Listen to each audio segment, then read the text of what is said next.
Vamos a comenzar nuestro estudio, 3 mensajes de amor, leyendo del Evangelio según San Lucas, el capítulo 17 y los versículos 26 y 27.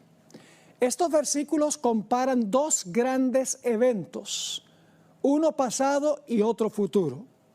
Dice allí, como fue en los días de Noé, así también será en los días del Hijo del Hombre.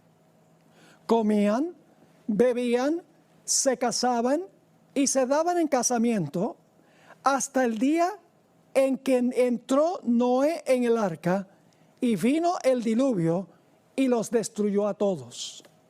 Aquí Jesús comparó 2 eventos, lo que ocurrió en los días de Noé con lo que va a ocurrir en relación con la segunda venida de Cristo Jesús. Ahora nos preguntamos en qué condición estaba el mundo antes del diluvio, porque para entender lo que va a ocurrir tenemos que entender lo que ya ocurrió una vez. Vamos a leer en cuanto a la condición del mundo en aquella época. Vamos a Génesis, el capítulo 6, y vamos a leer el versículo 5 y 6, y luego desde el 11 hasta el 13. Dice lo siguiente: vio Jehová que la maldad de los hombres era mucha en la tierra, y que todo designio de los pensamientos del corazón de ellos era de continuo solamente el mal. Fíjense las expresiones: la maldad mucha, todo designio de los pensamientos, de continuo solamente el mal. Notemos lo que dice el versículo 6: y se arrepintió Jehová de haber hecho al hombre en la tierra. Le dolió el corazón. Versículo 11: y se corrompió la tierra delante de Dios, y estaba la tierra llena de violencia. Y miró Dios la tierra, y he aquí que estaba corrompida, porque toda carne había corrompido su camino sobre la tierra. Dijo pues Dios a Noé: he decidido el fin de todo ser, porque la tierra está llena de violencia a causa de ellos, y he aquí que yo los destruiré con la tierra. Así que fíjense, mucha maldad en la tierra, todo designio continuamente solamente el mal. Dios inclusive se dolió de esto tanto que dice que se arrepintió de haber creado la tierra. La tierra estaba llena de violencia, toda carne había corrompido su camino delante de Dios. Esa era la condición del mundo en los días de Noé. Pero no todos estaban viviendo esa clase de vida. En Génesis 6 y el versículo 9 nos dice que había un pequeño remanente. Dice allí en Génesis 6 y el versículo 9, estas son las generaciones de Noé. Noé, varón justo, era perfecto en sus generaciones. Con Dios caminó Noé. Noé era fiel. Y al leer el relato nos damos cuenta que su familia también fue fiel. Porque en el arca solamente se salvaron de los millones que probablemente había en el mundo, porque habían pasado 1656 años desde la creación, en un mundo a donde la gente vivía hasta tener casi 1000 años. ¿Cuántos hijos podrían engendrar y concebir esa cantidad de personas con esa edad? No cabe duda que había millones de personas en este mundo. Y sin embargo, la Biblia nos dice que el remanente era pequeño. Las mayorías casi nunca están con Dios. Siempre es el remanente o la minoría. Ahora vamos a notar otra comparación que hizo Jesús. No solo comparó los días de Noé con los días de su venida, sino que también comparó otro evento del Antiguo Testamento también con su segunda venida. Lucas 17 y el versículo 28 al 32 son los versículos que vienen inmediatamente después de los que leímos al principio del tema. Lucas 17, 28. Asimismo, como sucedió en los días de Lot, comían, bebían, compraban, vendían, plantaban, edificaban, mas el día en que Lot salió de Sodoma, llovió del cielo fuego y azufre y los destruyó a todos. Y ahora noten, así será el día en que el Hijo del Hombre se manifieste. Ahora hablemos un poco sobre la ciudad de Sodoma y las otras ciudades circunvecinas. En eso nos vamos a enfocar. No vamos a enfocarnos tanto en el diluvio, solamente lo usé a manera de introducción para mostrarles que hay dos historias del Antiguo Testamento, del libro de Génesis, que apuntan hacia lo que va a pasar en relación con la segunda venida. Ahora, ¿cómo era la región a donde estaba Sodoma y Gomorra antes que fuesen destruidas? En Génesis 13 y el versículo 10 encontramos una descripción de esa región. Dice, y alzó Lot sus ojos y vio toda la llanura del Jordán, que toda ella era tierra de riego, como el huerto de Jehová, es decir, como el huerto del Edén, como la tierra de Egipto en la dirección de Zoar, antes que destruyese Jehová a Sodoma y a Gomorra. Era una tierra fértil de riego, como el huerto de Jehová, casi como el Edén. Un lugar hermosísimo, todo verde. Pero el problema es que la maldad de las ciudades era muy parecida a la maldad de los que vivían antes del diluvio. Dice en Génesis 13 y el versículo 13 lo siguiente: mas los hombres de Sodoma eran malos, y por si acaso no entendieron malos, dice malos y pecadores contra Jehová, y no de cualquier manera, en gran manera. La condición de las ciudades era la misma condición que el mundo antes del diluvio. ¿Cuáles eran los pecados predilectos de Sodoma y de Gomorra? En primer lugar, perversidad sexual. La última noche de las ciudades antes de su destrucción, los hombres de Sodoma, tanto los viejos como los jóvenes, querían tener relaciones homosexuales con los ángeles que estaban en la casa de Lot. Nosotros sabemos que la palabra sodomía hoy en día viene de Sodoma, sodomizar. Es una palabra que describe aberraciones sexuales en exceso. Las ciudades también se caracterizaban por la violencia. Cuando Lot no quiso sacar a los dos ángeles para que los hombres de Sodoma tuvieran relaciones sexuales con ellos, dice que hacían los varones de Sodoma gran violencia contra Lot y querían tumbar la puerta de su casa, indudablemente para lincharlo. Otro gran pecado de las ciudades se describe en Ezequiel 16, 48 y 49, a donde dice lo siguiente: vivo yo, dice Jehová el Señor, que Sodoma, está hablándole a su pueblo Israel, que había alcanzado la condición parecida a Sodoma y Gomorra. Así que dice, vivo yo, dice Jehová el Señor, que Sodoma tu hermana y sus hijas no han hecho como hiciste tú y tus hijas. He aquí que esta fue la maldad de Sodoma, tu hermana. Ahora va a describir la maldad de Sodoma.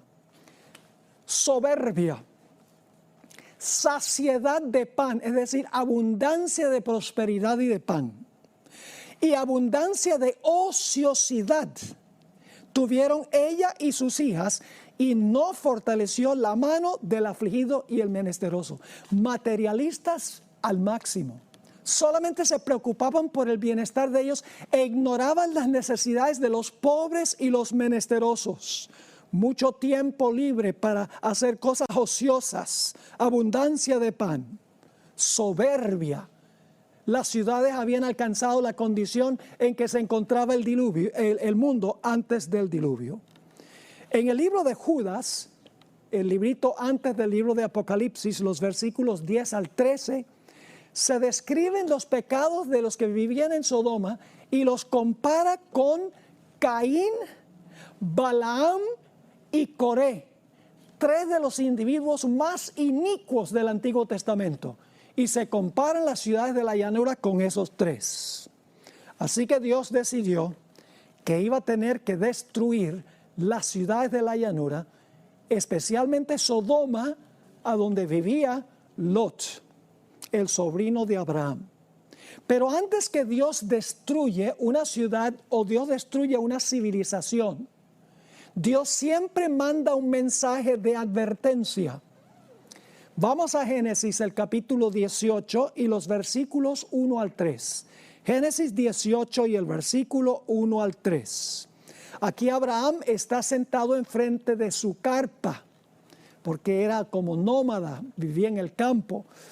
Y de repente él ve a la distancia tres varones que vienen hacia él. Vamos a leer, empezando en el versículo 1 del capítulo 18.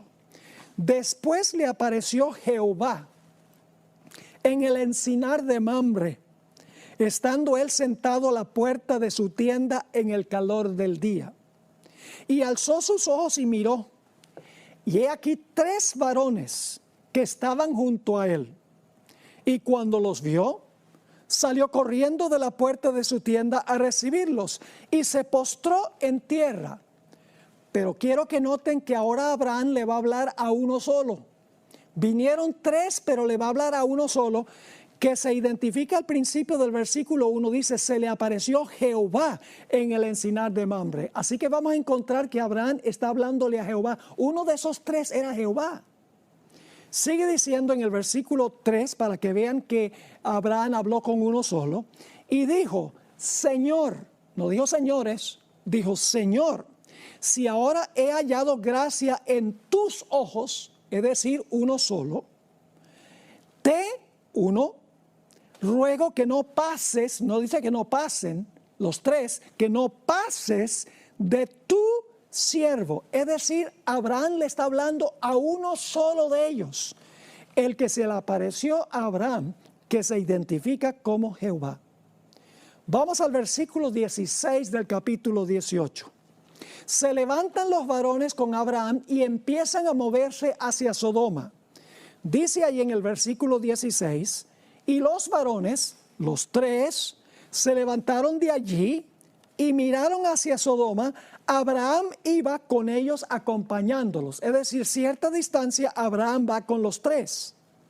Ahora vamos al versículo 22. Dice en el versículo 22 que ahora se van a apartar dos de los tres varones de Abraham y el otro personaje que está con Abraham. Dice en Génesis 18, 22, y se apartaron de allí los varones y fueron hacia Sodoma. Y les voy a mostrar en un momento que eran dos los que fueron a Sodoma. Así que dice, se apartaron de allí los varones y fueron hacia Sodoma. ¿Y el otro qué? Dice en la última parte del versículo 22, pero Abraham estaba aún delante de Jehová. Ahora, ¿cuántos llegaron a Sodoma? Génesis 19 y el versículo 1 dice que llegaron solo dos. ¿Y el tercero quién era? El tercero era el que estaba con Abraham, el que se quedó con Abraham. Dice en Génesis 19 y el versículo 1, llegaron pues los dos ángeles. Ahora descubrimos que los varones eran ángeles. Dice, llegaron pues los dos ángeles a Sodoma a la caída de la tarde. Y Lot estaba sentado a la puerta de Sodoma. Y viéndolos Lot, el sobrino de Abraham, se levantó a recibirlos y se inclinó hacia el suelo. El personaje con quien se quedó Abraham no es más ni menos que Jehová, que se le llama el ángel de Jehová en el Antiguo Testamento. Se le llama Miguel el arcángel en el Antiguo Testamento. Se le llama el ángel de su faz. Tiene muchos diferentes nombres. Son nombres que se le atribuyen a Cristo Jesús, que la Biblia dice que Jesús es Jehová.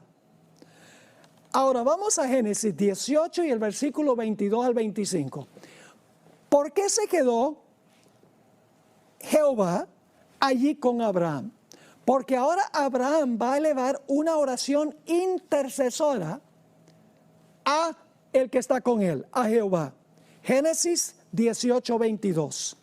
Y se apartaron de allí los varones y fueron hacia Sodoma, pero Abraham estaba aún delante de Jehová. Y se acercó Abraham y dijo: ¿destruirás también al justo con el impío? Quizá haya 50 justos dentro de la ciudad. ¿Destruirás también y no perdonarás al lugar por amor a los 50 justos que estén dentro de él? La pasión de Abraham es que los justos no sean destruidos con los impíos. Sigue diciendo en el versículo 25: lejos de ti el hacer tal, que hagas morir al justo con el impío, y que sea el justo tratado como el impío. Nunca tal hagas. Es decir, Señor, antes de destruir las ciudades, tú tienes que separar de la ciudad a los que son justos, para que los justos no sean destruidos con los impíos. Es decir, tiene que realizarse una obra de juicio para separar a los justos de los infieles. Noten lo que dice nuevamente el versículo 25: lejos de ti el hacer tal, que hagas morir al justo con el impío, y que sea tratado el justo tratado como el impío. Nunca tal hagas. Y ahora escuchen bien: el juez de toda la tierra no ha de hacer lo que es justo. Podríamos decir que este es el mensaje del primer ángel. El primer mensaje de amor es la necesidad de separar a los justos de los impíos, para que los justos no perezcan cuando venga la destrucción. Pero ahora hay un segundo mensaje impartido por uno de los ángeles que fueron a Sodoma. En Génesis 19 y el versículo 12 y 13 encontramos estas palabras: y dijeron los varones a Lot: ¿tienes aquí alguno más? Yernos y tus hijos y tus hijas y todo lo que tienes en la ciudad, sácalo de este lugar. Es decir, sal de Sodoma. Versículo 13: porque vamos a destruir este lugar, por cuanto el clamor contra ellos ha subido de punto delante de Jehová. Por tanto, Jehová nos ha enviado para destruirlo. Y noten el versículo 14: entonces salió Lot y habló a sus yernos, los que habían de tomar sus hijas, y les dijo: levantaos, ahora fíjense, salid de este lugar, porque Jehová va a destruir esta ciudad. Mas pareció a sus yernos como que se burlaba. Así que el primer mensaje es un mensaje del juicio, separar a los justos de los injustos. El segundo mensaje es un llamado para que Lot y los fieles salgan de Sodoma. Ahora quiero que noten también que la puerta de la gracia se cerró para Sodoma antes de la destrucción. En Génesis 19 y el versículo 9 y 10 nos dice que se cierra la puerta y los justos están dentro y los impíos están afuera. Cuando se cerró esa puerta, la gracia se cerró para las ciudades. Noten Génesis 19 y el versículo 9 y 10. Y ellos respondieron, los hombres de Sodoma: quita allá. Y añadieron: vino este extraño para habitar entre nosotros y habrá de erigirse en juez. Ahora le dicen a Lot: te haremos más mal que a ellos, es decir, que a los ángeles que estaban en la casa de Lot. Y hacían gran violencia al varón, a Lot, y se acercaron para romper la puerta. Entonces los varones alargaron la mano y metieron a Lot en casa con ellos y cerraron la puerta. La puerta de la gracia se cerró antes de la destrucción. Al final de la historia, la puerta de la oportunidad también se va a cerrar antes que Jesús venga. Ahora hay un tercer mensaje también. Noten lo que tenemos en Génesis, el capítulo 19 y el versículo 24. Ya cuando los casos están decididos, ahora va a caer fuego y azufre del cielo. Dice allí en Génesis 19, 24 y 25: entonces Jehová hizo llover sobre Sodoma y sobre Gomorra azufre y fuego de parte de Jehová desde los cielos, y destruyó las ciudades y toda aquella llanura, con todos los moradores de aquellas ciudades y el fruto de la tierra. El tercer mensaje nos dice que ahora los que rechazaron el mensaje, sobre ellos cae fuego y azufre. Y quiero que noten que no solamente cae fuego y azufre, sino que el humo asciende. Fuego y azufre baja y el humo asciende. Y ustedes dicen, ¿por qué está enfatizando estas cosas? Porque en Apocalipsis encontramos también 3 ángeles que imparten mensajes en este mismo orden, como vamos a ver. Noten Génesis 19, 28. Y miró Abraham hacia Sodoma y Gomorra, y hacia toda la tierra de aquella llanura miró, y he aquí que el humo subía de la tierra como el humo de un horno. Fuego y azufre que caen y humo que sube.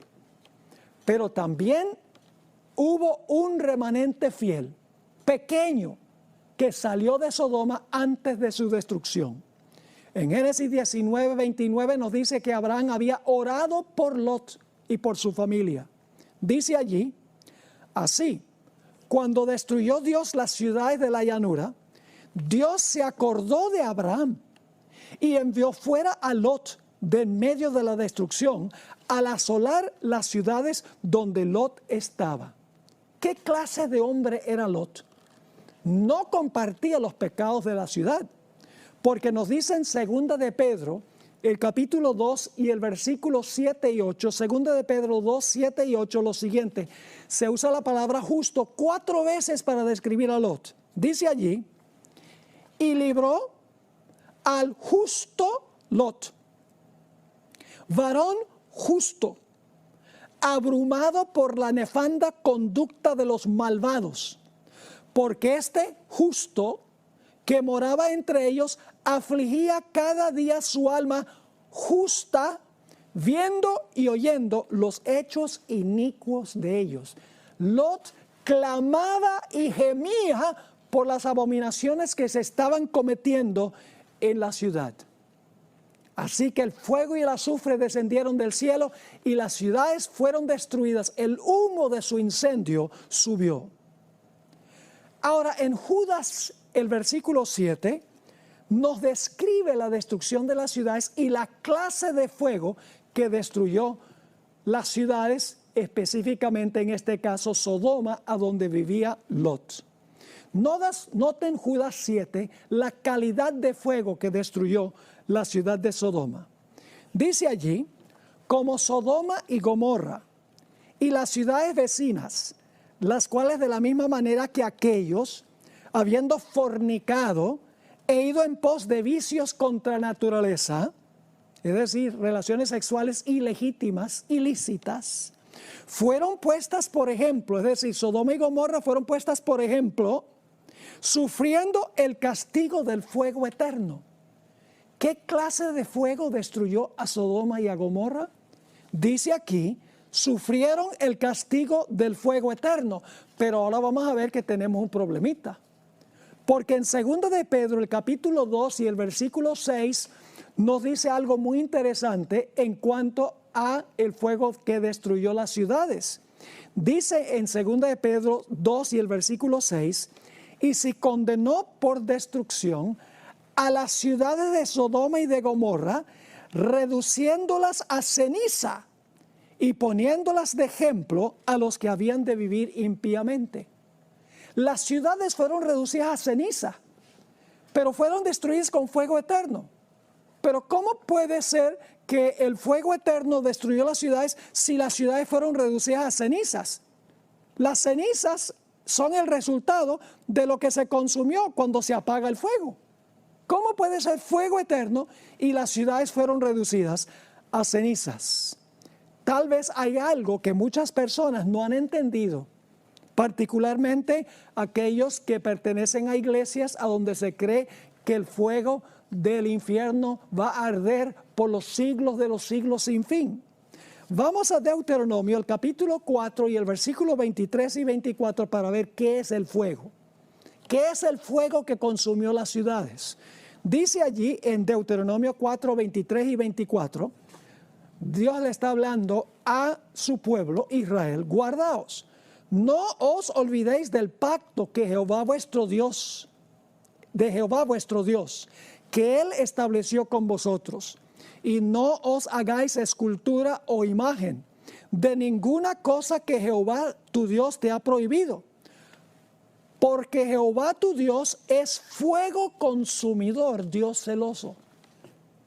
¿Qué es Dios? Fuego consumidor. No significa que Dios es un montón de llamas de fuego en persona. Es un símbolo de lo que es Dios. Así que dice, Dios es el fuego consumidor. Esto se repite en el Nuevo Testamento, en el libro de Hebreos, el capítulo 12 y el versículo 28 y 29, a donde dice lo siguiente. Así que, recibiendo nosotros un reino inconmovible, tengamos gratitud y mediante ella sirvamos a Dios, agradándole con temor y reverencia, porque nuestro Dios es fuego consumidor. ¿En qué sentido es Dios el fuego consumidor? Vamos a Éxodo 24 y el versículo 15 al 17 para ver qué aspecto de Dios es el fuego consumidor. Dice ahí en Éxodo 24 y el versículo 15, entonces Moisés subió al monte, es el monte Sinaí, y una nube cubrió el monte. Y ahora escuchen bien, y la gloria de Jehová reposó sobre el monte Sinaí, y la nube lo cubrió por 6 días. Y al 7º día llamó a Moisés de en medio de la nube. Así que Dios va a hablar. Versículo 17. Y la apariencia de la gloria de Jehová era como un fuego abrasador en la cumbre del monte a los ojos de los hijos de Israel. ¿Qué es lo que es el fuego consumidor? Es la gloria de Dios. Dios está rodeado de gloria y el pecado no puede subsistir en su presencia. El fuego consumidor es Dios. Ahora yo pregunto, ¿por cuánto tiempo ha existido Dios? Dios es eterno. Así que el fuego que es Dios es ¿qué? Es eterno. El fuego es eterno, no lo que consume el fuego, lo que es eterno. Ahora vamos a notar algunos textos muy interesantes. Malaquías el capítulo 4 y el versículo 1 nos dice qué va a pasar con los impíos. Dice allí en Malaquías 4:1, porque he aquí viene el día ardiente como un horno, y todos los soberbios y todos los que hacen maldad serán estopa. Aquel día que vendrá los abrazará, ha dicho Jehová de los ejércitos, y no les dejará ni raíz ni rama. ¿Quién es la raíz del mal? Satanás. Él fue el que le dio comienzo al mal. ¿Y quiénes son las ramas? Sus seguidores, los impíos, los que se describen aquí como soberbios, como gente que hacen maldad. No va a quedar ni raíz, porque Satanás va a ser destruido, no va a quedar tampoco rama, sus seguidores. Noten Malaquías 4 y el versículo 3, ¿a qué van a ser reducidos los impíos? Dice ahí en Malaquías 4:3, hollaréis a los malos, los cuales serán ceniza bajo las plantas de vuestros pies en el día en que yo actúe, ha dicho Jehová de los ejércitos. Los impíos serán reducidos a cenizas. Si van a ser reducidos a cenizas es porque se van a apagar. Y usted dice, entonces, ¿cómo es el fuego eterno? El fuego eterno es la gloria de Dios. No son los impíos que van a quemarse eternamente, no. El fuego eterno, que es la gloria de Dios, los va a consumir y serán reducidos a cenizas. Satanás también será reducido a cenizas. En Ezequiel 28 y el versículo 18 y 19 nos dice lo siguiente en cuanto a Satanás. Con la multitud de tus maldades y con la iniquidad de tus contrataciones profanaste tu santuario. Yo pues saqué fuego de en medio de ti, el cual te consumió. Y te puse en ceniza sobre la tierra a los ojos de todos los que te miran.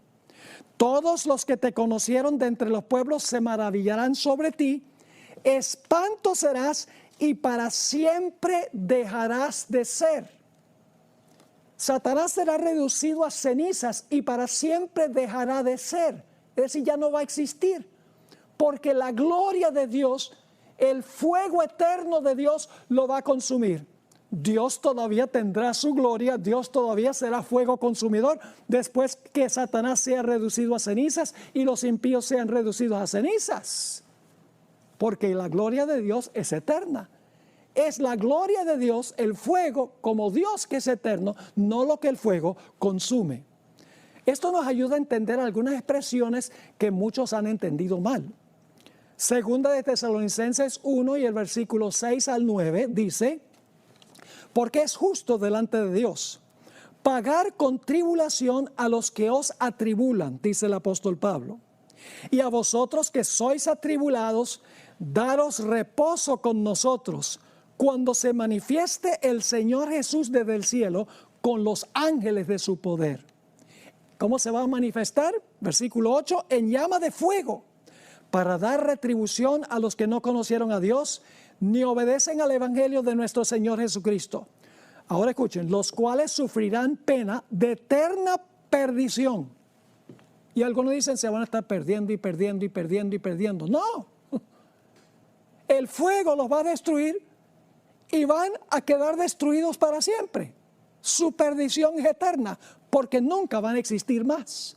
Así que dice, los cuales sufrirán pena de eterna perdición.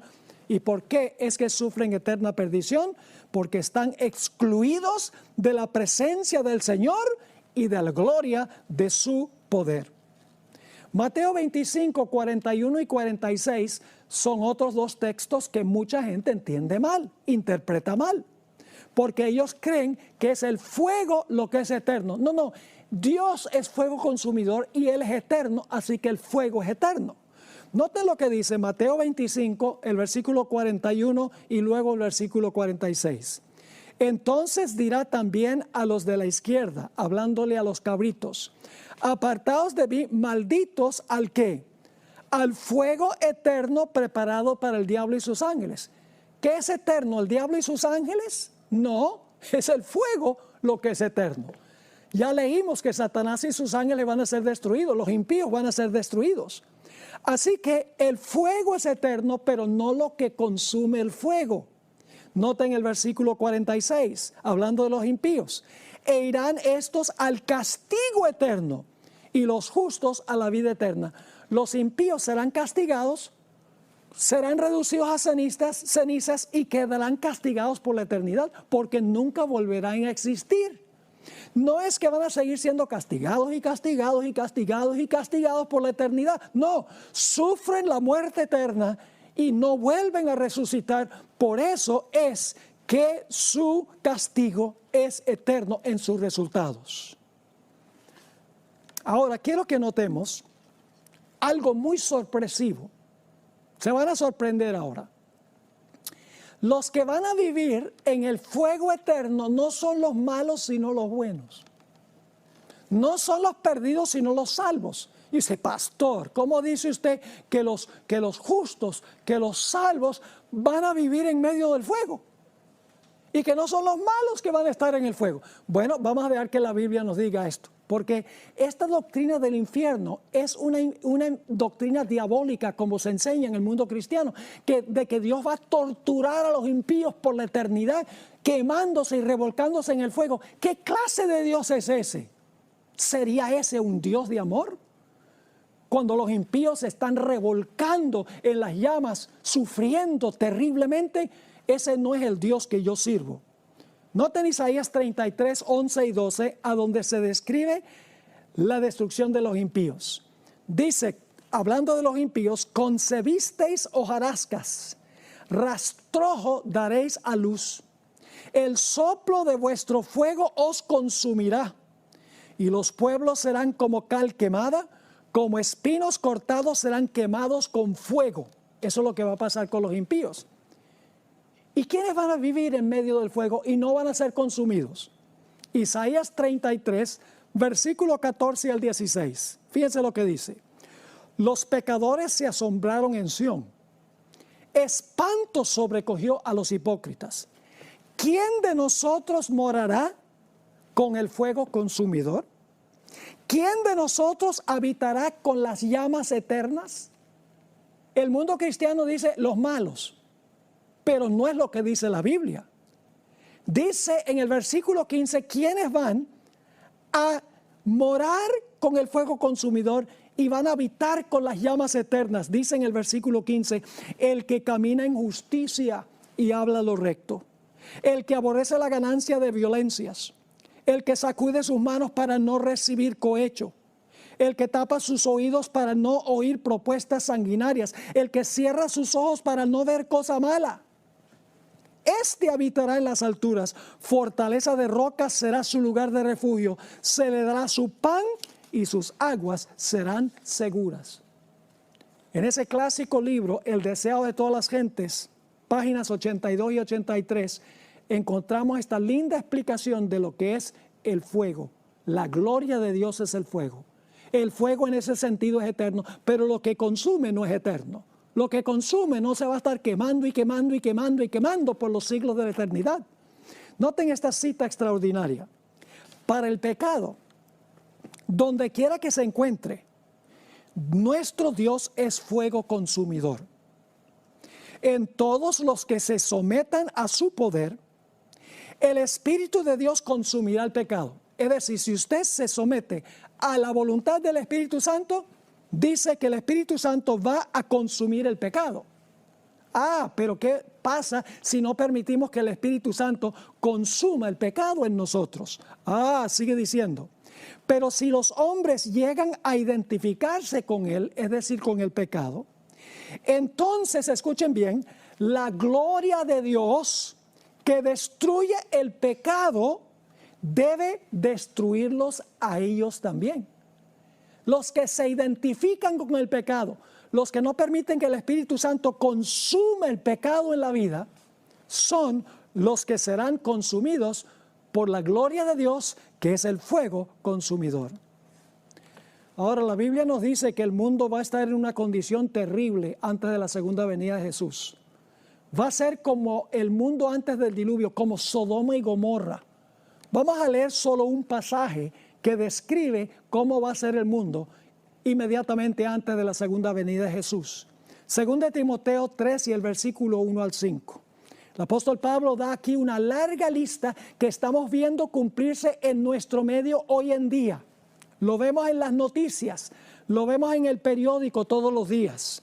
Dice en 2 de Timoteo 3 y el versículo 1, también debes saber esto, que en los postreros días vendrán tiempos peligrosos. Fíjense, los postreros días al final de la historia, porque habrá hombres amadores de sí mismos, avaros, vanagloriosos, soberbios, blasfemos, desobedientes a los padres, ingratos, impíos, sin afecto natural, implacables, calumniadores, intemperantes, crueles, aborrecedores de lo bueno, traidores, impetuosos, infatuados, amadores de los deleites más que de Dios, que tendrán apariencia de piedad, pero negarán la eficacia de ellas. A estos evita. Los que están haciendo estas cosas son personas que profesan piedad. Van a la iglesia, van a misa, pero no permiten que el Espíritu Santo consuma el pecado en su vida. Esta es una descripción lóbrega de la condición del mundo antes de la segunda venida de Jesús. Pero antes que Jesús venga a destruir este mundo y los que se identifican con el pecado, Él manda 3 mensajes de advertencia. Ahora, fíjense, si ustedes ven 3 ángeles en Génesis, deben preguntarse, ¿será que en otra parte de la Biblia también habla de 3 ángeles? Inmediatamente nos damos cuenta que en Apocalipsis, el capítulo 14, hay 3 mensajes de 3 ángeles a todo el mundo, a toda nación, tribu, lengua y pueblo, y siguen el mismo orden que los que vimos en Génesis. Solo que en Génesis tiene que ver con la destrucción de Sodoma y Gomorra, al final de la historia tiene que ver con la destrucción final del mundo. Vamos a Apocalipsis 14 y el versículo 6 y 7, que es el mensaje del primer ángel. ¿Recuerdan que el mensaje del primer ángel en el Antiguo Testamento era el juicio, la necesidad de separar a los justos de los injustos para que los justos no fueran destruidos con los injustos? Apocalipsis 14, 6 y 7 dice, vi volar por en medio del cielo a otro ángel que tenía el evangelio eterno, que es lo que hemos estado predicando aquí. Ayer hablamos en cuanto al bautismo, cómo podemos nosotros cubrirnos de Jesús, para que cuando Jesús venga podamos decir, he aquí, este es nuestro Dios, le hemos esperado, Él nos salvará. para que no seamos consumidos por la gloria de Dios. Dice allí entonces: vi volar por en medio del cielo a otro ángel, que tenía el evangelio eterno para predicarlo a los moradores de la tierra, a toda nación, tribu, lengua y pueblo, ya no solamente a Sodoma y Gomorra, a todo el mundo, diciendo a gran voz: temed a Dios y dadle gloria, porque la hora de su juicio ha llegado. Y luego llama a adorar al Creador y adorar a aquel que hizo el cielo y la tierra, el mar y las fuentes de las aguas. Esto indica de que debemos guardar el sábado, porque el sábado, como vimos, es la señal del Creador. Así que cuando el primer ángel dice: adora al Creador, la hora del juicio ha llegado, la hora de separar a los justos de los injustos ha llegado. Y eso es lo que está haciendo Jesús en el cielo, en el presente, examinando los registros y mostrando quién es un verdadero seguidor de Jesús. Porque hay muchos que profesan, pero no lo son. La iglesia tiene vírgenes sabias y fatuas. La iglesia tiene peces buenos y peces malos. La iglesia tiene trigo y cizaña. La iglesia tiene aquellos que tienen apariencia de piedad y aquellos que verdaderamente son piadosos. Por eso hay que hacer un juicio de separación. Y Jesús está haciendo eso, examinando los registros uno por uno de cada persona en este mundo. Porque Él no quiere destruir a los justos con los impíos. Pero hay un segundo mensaje. Recuerdan que uno de los ángeles le dijo a Lot: salgan de ahí porque lo vamos a destruir. Bueno, noten Apocalipsis 14 y el versículo 8. Otro ángel le siguió al primero, diciendo: ha caído Babilonia, que sería lo mismo que Sodoma y Gomorra a nivel mundial, la gran ciudad, porque ha hecho beber a todas las naciones del vino del furor de su fornicación. El vino representa sus falsas doctrinas. La mayoría del mundo absorbe esas doctrinas. Vamos al capítulo 18 y el versículo 1 hasta el versículo 5 para que vean que este mensaje segundo tiene una dimensión adicional al final de la historia. Dice en Apocalipsis 18:1: después de esto vi a otro ángel descender del cielo con gran poder, y la tierra fue alumbrada con su gloria. Y clamó con voz potente diciendo: ha caído la gran Babilonia, y se ha hecho habitación de demonios y guarida de todo espíritu inmundo y albergue de toda ave inmunda y aborrecible. Fíjense, la condición del mundo igual que con Sodoma y Gomorra, igual que antes del diluvio. Versículo 3: porque todas las naciones han bebido del vino del furor de su fornicación, y los reyes de la tierra han fornicado con ella, y los mercaderes de la tierra, fíjese aquí, los reyes, los mercaderes, las muchedumbres, toda esta gente están en Babilonia. Ahora fíjense lo que dice en el versículo 4: y oí otra voz del cielo que decía: salid de ella, pueblo mío. Qué interesante. A Lot se le dijo y a su familia: salgan. El segundo mensaje aquí dice: Babilonia cayó, salgan para que no sufran la destrucción. Sigue diciendo allí en el versículo 4: oí otra voz del cielo que decía: salid de ella, pueblo mío, para que no seáis partícipes de sus pecados, como Lot no era, ni recibáis parte de sus plagas, porque sus pecados han llegado hasta el cielo y Dios se ha acordado de sus maldades. Así que el primer mensaje, el mensaje del juicio: separar a los justos de los injustos. El segundo mensaje: Babilonia cayó, Sodoma y Gomorra, simbolizando el mundo al final de la historia, ha caído, salgan de allá antes de la destrucción. Y luego viene el tercer mensaje: los que no salgan, sobre ellos caerá fuego y azufre, y el humo ascenderá. Qué interesante, lo mismo que vimos en el libro de Génesis. Noten Apocalipsis 14, 9 al 11. Y el tercer ángel lo siguió diciendo a gran voz: si alguno adora a la bestia y a su imagen, y recibe su marca en su frente o en su mano. Les animo de que se pongan en contacto con los organizadores de este evento para que les expliquen qué significa la bestia, la imagen de la bestia, la marca de la bestia. No tenemos tiempo de hacer eso, pero ellos van a tener la información. Les animo de que los llamen, porque les va a dar una información impresionante para prepararse, para que estén listos para la venida del Señor.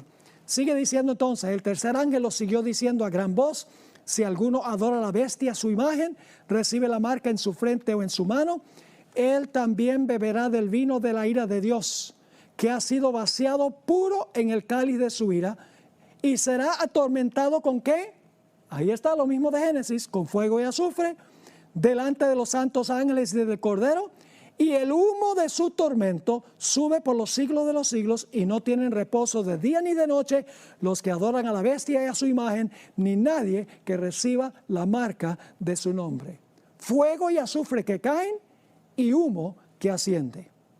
Pero antes que venga la destrucción, la puerta de la gracia se va a cerrar. Y va a venir un tiempo de angustia cual no se ha visto jamás en la historia del mundo.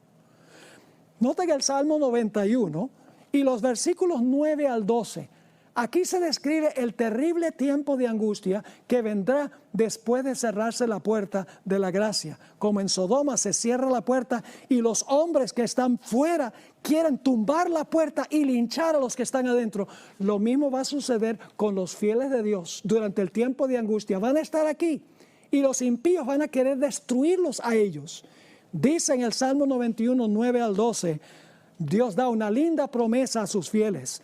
Porque has puesto a Jehová, que es mi esperanza, al Altísimo por tu habitación. No te sobrevendrá mal, ni plaga tocará tu morada. Pues ahora escuchen, como pasó con Lot en Sodoma, los ángeles protegieron a Lot y a su familia, pues a sus ángeles mandará acerca de ti, que te guarden en todos tus caminos, en las manos te llevarán, para que tu pie no tropiece en piedra. 3 mensajes globales al final de la historia. Ahora necesitamos estudiar en cuanto a la mujer de Lot. En Génesis 19, el versículo 17 y luego el versículo 26 nos dice lo siguiente en cuanto a la esposa de Lot. La esposa de Lot salió de Sodoma. Pero Sodoma no había salido de su corazón. Estaba enamorada del mundo. Su corazón estaba lejos de Dios. Dice en el versículo 17 de Génesis 19, y cuando los hubieron llevado fuera, es decir, los ángeles llevaron a Lot y a su familia fuera, dijeron, escapa por tu vida, no mires tras ti, ni pares en toda esta llanura. Escapa al monte, no sea que perezcas. No se pongan a pensar de todo lo que tenían. Ay, la casita, el carrito, el dinero en el banco, el dinero de la jubilación, los amigos, la familia. Ay, yo sí quiero regresar. No. Dice, entonces la mujer de Lot miró atrás, a espaldas de él, y se volvió una estatua de sal. El Señor Jesucristo aplicó esta experiencia al final de la historia.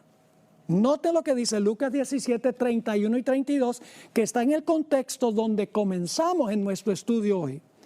Lucas 17, 31 y 32. Está hablando Jesús de cuando el pueblo de Dios tendrá que huir, porque van a ser perseguidos por los impíos, pero van a ser también protegidos por los ángeles. Dice aquí, en aquel día, el que esté en la azotea y sus bienes en casa, no descienda a tomarlos. Y el que en el campo, asimismo no vuelva atrás. No te pongas a pensar de todo lo que tienes. No vuelvas atrás. Y luego Jesús da este sermoncito.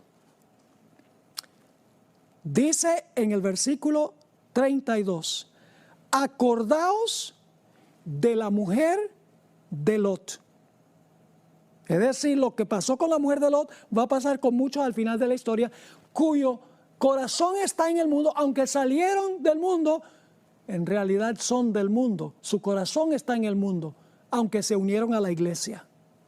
Y entonces dice en el versículo 26, entonces la mujer de Lot miró atrás a espaldas de él y se volvió estatua de sal. Porque cuando la sal pierde su sabor, no sirve sino para ser echada afuera y pisoteada por los hombres. Ahora quiero leerles una cita que encontramos en un libro que fue escrito especialmente para los jóvenes. Se llama Mensajes para los jóvenes, página 417, sobre Lot, porque Lot escogió vivir en las ciudades, un gran error. porque en realidad Abraham le mostró toda la llanura donde estaban las ciudades, tierra de riego, y dijo, aquí tenemos también la montaña, escoge tú a dónde tú quieres. Si tú quieres ir a la llanura, yo me quedo acá. Si tú quieres venir acá, yo me voy para la llanura. Noten lo que dice en cuanto a la elección de Lot. Lot escogió a Sodoma como lugar de residencia porque se preocupó más de las ventajas temporales que iba a lograr que de las influencias morales que lo rodearían a él y a su familia. Ay, las ventajas, tenemos el supermercado, tenemos agua que sale de la llave, tenemos transporte, tenemos todas estas conveniencias. Sigue diciendo esta cita, ¿qué ganó Lot en lo que a las cosas de este mundo se refiere? Fueron destruidas sus propiedades. Algunos de sus hijos perecieron en la destrucción de la ciudad, de la impía ciudad. Su esposa se convirtió en una estatua de sal por el camino. Y él mismo se salvó, así como por fuego. Y no terminan aquí los malos resultados de su elección egoísta. La corrupción moral del lugar estaba tan entretejida con el carácter de sus hijos que ellos no pudieron distinguir entre el bien y el mal, entre el pecado y la rectitud. Y eso lo sabemos porque las hijas, después que Lot salió con las dos hijas, las hijas lo emborracharon para poder cometer incesto con él, para tener hijos de parte de su propio padre. ¿Dónde aprendieron eso? Eso lo aprendieron en Sodoma. Ahora la pregunta clave entonces, ¿cómo debemos estar nosotros viviendo ahora en este tiempo cuando nos estamos preparando para la venida de Jesús? Cuando estamos viviendo, según Mateo 24, en principio de dolores, donde hay pestilencias y terremotos y hambres, guerras y rumores de guerra, nación levantándose contra nación y reino contra reino. ¿Cómo debemos nosotros estar viviendo ahora? Mis queridos amigos y hermanos, nosotros deberíamos consagrarnos plenamente al Señor. Si no estamos bautizados, debemos bautizarnos, vincularnos con Jesús. Y entonces en el bautismo recibimos el Espíritu Santo para que el Espíritu Santo obre en nuestro corazón, nos dé victoria sobre el pecado y nos haga semejantes a Jesús. Noten 2 de Pedro, el capítulo 3 y el versículo 10, a donde se describe lo que va a pasar cuando Cristo venga.